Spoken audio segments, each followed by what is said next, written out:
you could arguably say that out of all the solo albums that dropped in the early 90s when the Wu-Tang Clan members released solo albums, that GZA had the best album, better than Only Built for Cuban Links. Do I think that that's a true statement?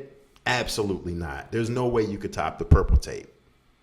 But GZA's Liquid Swords is second, right after that. You would have to go Only Built, Liquid Swords. I'm saying Old Dirty Bastards solo album. His first solo album was right up there, right after Liquid Swords, because Mephistocal album was alright. It was alright. It was a little weak when it first came out, and that is what me and this consensus was of everybody I was around in high school when that album dropped in 94, 95, like 94, 95-ish.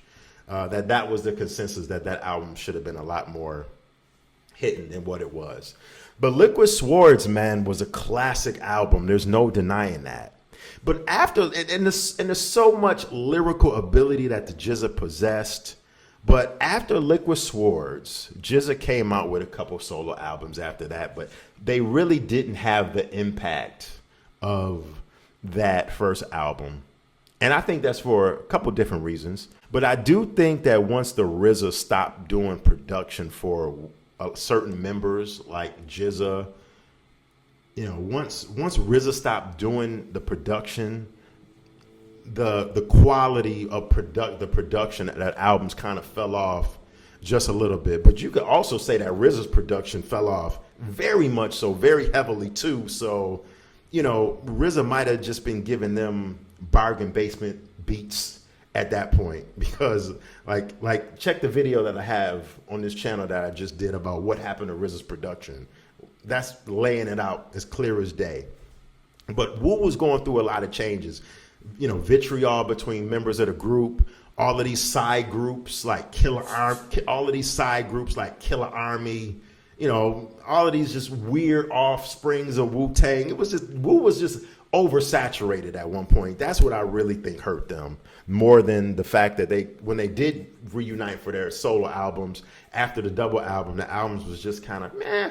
But back to the GZA.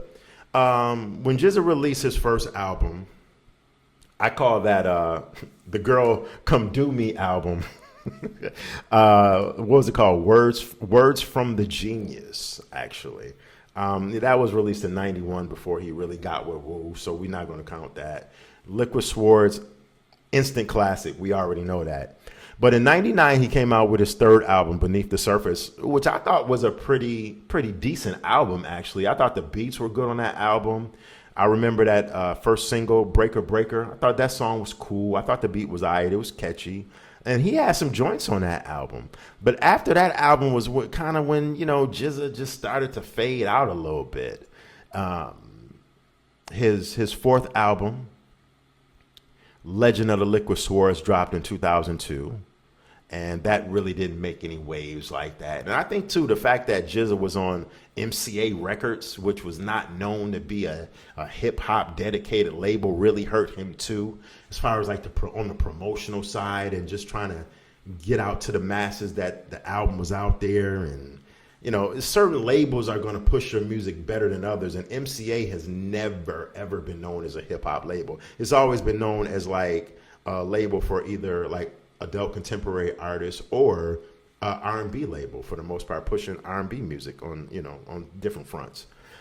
And then in 2005, GZA came out with the collaborative album with DJ Muggs, Grandmasters. I remember when that album came out, I was indifferent about it back then.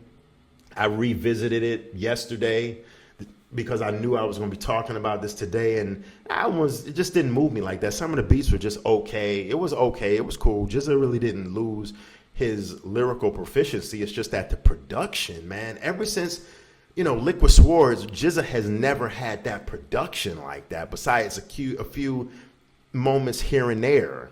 And then GZA released his final album, Pro Tools, in 2008, and that album I listened to as well. And that was an okay album. It was all right. It was okay. Like I said, production was all right. But GZA hasn't came out with an album, a solo album, in like over 15 years, almost 20, not 20 years, but over almost like 15 years, which is crazy because he's still at a high lyrical level. He still goes out on and tours, but he just doesn't release music. So I find that to be kind of interesting, kind of intriguing, somebody of his lyrical ability. But just look at Raekwon. Raekwon doesn't release albums all like that either. But let me know in the comment section what you think. I'm curious to know from your opinion, what happened to the GZA? I don't think it was RZA's production, because RZA's production fell off right after Liquid Swords, like 2 years after. What was it? I think if GZA had better promotion, it's not even the promotion because it's the GZA from the Woo. I think if GZA was more consistent, man, and just stayed consistent over the years like Ghostface did, like Meth did. Meth got his hands in so many things, but when Ghost drops an album, we still checking for it. It's just certain people that's just gonna hit like that, But let me know in the comment section what you think. Thank you for watching. Until next time, I will check y'all later. Peace.